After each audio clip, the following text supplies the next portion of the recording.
Hello student, welcome to our channel. बच्चों, आज हम लोग क्लास 9 गणित मंजरी एक्सरसाइज 2.1 करेंगे बेटा।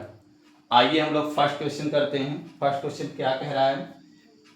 Find the degree of the following polynomial. नीचे हमको कुछ पॉलिनोमियल दिए गए हैं, इनकी डिग्री बतानी है। तो बेटा इंट्रोडक्शन पार्ट में बता दिया गया है कि डिग्री होती क्या है। किसी भी दिए गए पॉलिनोमियल की हाईएस्ट पावर होती है। तो यहाँ पे हम देख रहे हैं इस पॉलिनोमियल की जो हाईएस्ट पावर है बेटा वो क्या है? हमारी 2 है।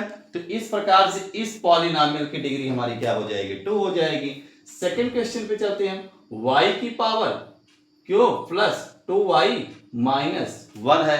तो यहाँ पे हाईएस्ट पावर क्या है हमारा बेटा? 3 है। तो इस पॉलिनोमियल की डिग्री हमारी 3 हो जाएगी। राइट कैसे करेंगे आइए करते हैं बेटा। तो क्या लिखेंगे हम आंसर में क्या लिखेंगे कि डिग्री ऑफ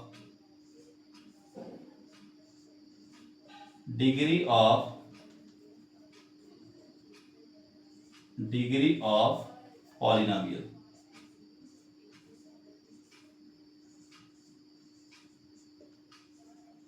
दिए गए पॉलिनोमियल की बेटा डिग्री क्या है? हाईएस्ट पावर क्या है हमारी? 2 है।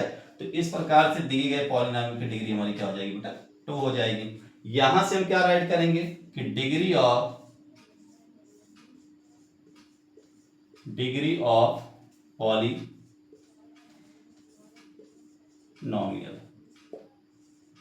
इस दिए गए पॉलिनोमियल की हाईएस्ट पावर क्या है? 3 है।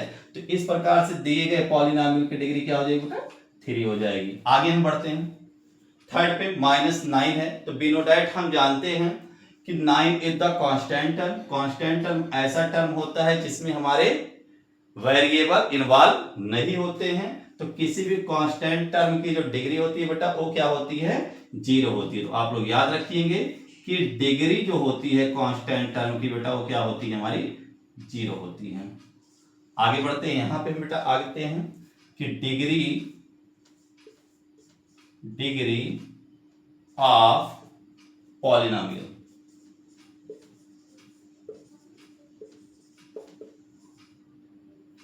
डिग्री ऑफ पॉलिनोमियल बेटा क्या हो जाएगा?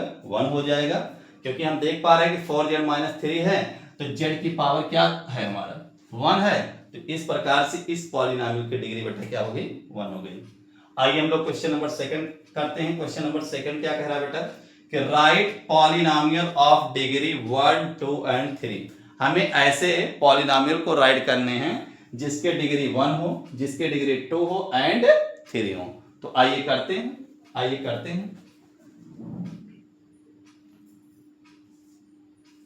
जैसे 2x और एक एग्जांपल दे देते हैं 4x प्लस में 1 कर। तो ये दो पॉलिनोमियल ऐसे हैं बेटा जिसकी डिग्री हमारी क्या है? 1 है। आगे हम लोग बढ़ते हैं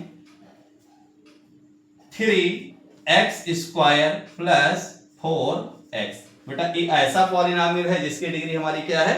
2 है। हाईएस्ट पावर की बात करते हैं तो हाईएस्ट डिग्री हमारी क्या है? 2 है। तो ये हमारे ऐसा पॉलिनोमियल है जिसकी डिग्री 2 है। एक एग्जांपल और राइट कर लेते हैं बेटा कि 3x² प्लस 2x प्लस 6। तो दिस पॉलिनोमियल ये डिग्री 2। ये आपके दो एग्जांपल हो गए। एक और देखते हैं ऐसा पॉलिनोमियल राइट करते हैं बेटा जिसकी डिग्री हमारी क्या हो? 3 हो। तो हमारा क्या हो जाएगा? 3x की power cube plus 4x² plus 2x। This is example of polynomial degree of 3। ये ऐसे पॉलिनोमियल है जिसकी हाईएस्ट डिग्री क्या है? 3 है। इन्वॉल्व तो x² भी है लेकिन हाईएस्ट की बात करेंगे तो 3x की power cube plus 4x² plus 2x।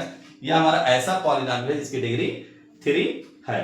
तो इसी के साथ बेटा क्वेश्चन नंबर हमारा 2 होता है एंड। अब हम लोग क्वेश्चन नंबर 3 की तरफ चलेंगे।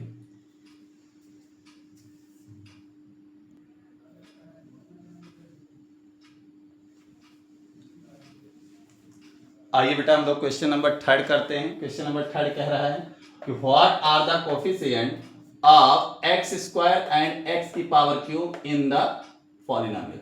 दिए गए पॉलिनोमियल में से हमें क्या निकालना है, हमें क्या बताना है, एक्स स्क्वायर एंड एक्स की पावर क्यूब का कोफिशिएंट बताना बेटा।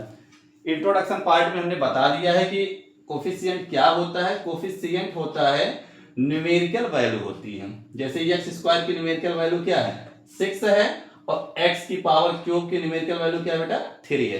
तो this is a coefficient of x square and x की पावर क्यूब। तो आइए राइट कैसे करेंगे, आइए राइट करते हैं हम लोग कि कोफिशिएंट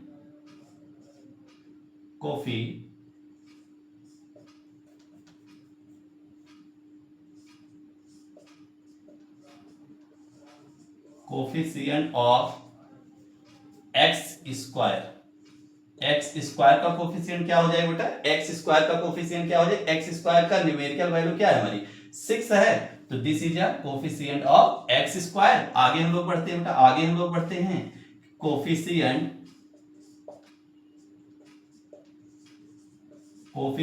ऑफ एक्स की पावर क्यूब। तो एक्स की पावर क्यूब का कोफिशिएंट क्या हो जाएगा बेटा, एक्स की पावर क्यूब का कोफिशिएंट क्या हो जाएगा, तो हम देख रहे हैं कि एक्स स्क्वायर एक्स की पावर क्यूब की न्यूमेरिकल वैल्यू क्या है हमारी -3 है, तो ये हमारे क्या हो जाएंगे एक्स की पावर क्यूब का कोफिशिएंट हो जाएगा। तो इसी के साथ बेटा क्वेश्चन नंबर 3 हमारा होता है एंड। अब हम लोग क्वेश्चन नंबर 4 पे मूव करेंगे।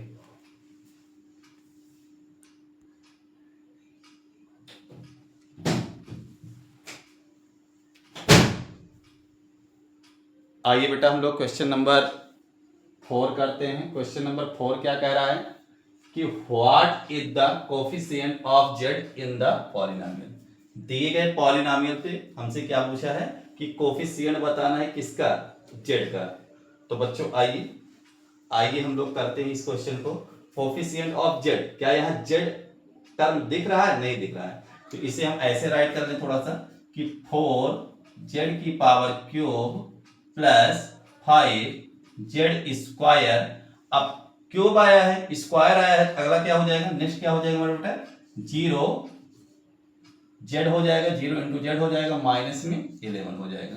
क्वेश्चन हमसे पूछा है कि जेड का कोफिशिएंट क्या है, तो जेड की न्यूमेरिकल वैल्यू क्या है बेटा 0 है। तो इस प्रकार से हमारा जो रिजल्ट हो जाएगा, इस प्रकार से जो हमारा रिजल्ट हो जाएगा कि कोफिशिएंट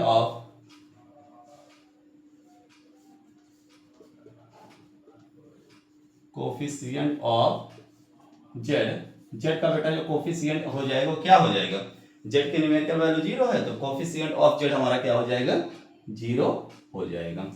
आइए हम लोग क्वेश्चन नंबर 5 भी कर लेते हैं। क्वेश्चन नंबर 5 क्या कह रहा है कि what is the constant term of the polynomial. दिए गए पॉलिनोमियल में कांस्टेंट टर्म क्या है बेटा, तो कांस्टेंट टर्म वह टर्म होता है जिसमें हमारे वेरिएबल इन्वॉल्व नहीं होते हैं। तो इस प्रकार से जो हमारा कांस्टेंट टर्म है, कांस्टेंट टर्म हमारा क्या हो जाएगा बेटा, कांस्टेंट टर्म हमारा क्या हो जाएगा -10 हो जाएगा। तो क्वेश्चन नंबर 4 एंड 5 हमारे होते हैं एंड। आइए एक क्वेश्चन आप लोगों का होमवर्क है, आप लोग घर पे करिए कि गिवन पॉलिनोमियल 3x की power cube plus 4x square plus 10x -20 है। तो यहां से हमसे फर्स्ट ए पार्ट पूछा है कि coefficient of x square and x का क्या रिजल्ट होगा। बी में हमसे पूछा है कांस्टेंट टर्म क्या होगा दिए गए पॉलिनोमियल से, और सी में हमसे पूछा गया है कि डिग्री ऑफ पॉलिनोमियल क्या है। आप क्वेश्चन ये होमवर्क का क्वेश्चन आप सॉल्व करिएगा और कमेंट में इसके आंसर आप राइट करिएगा। इसी के साथ एक्सरसाइज 2.1 हमारी पूरी तरह से एंड होती है।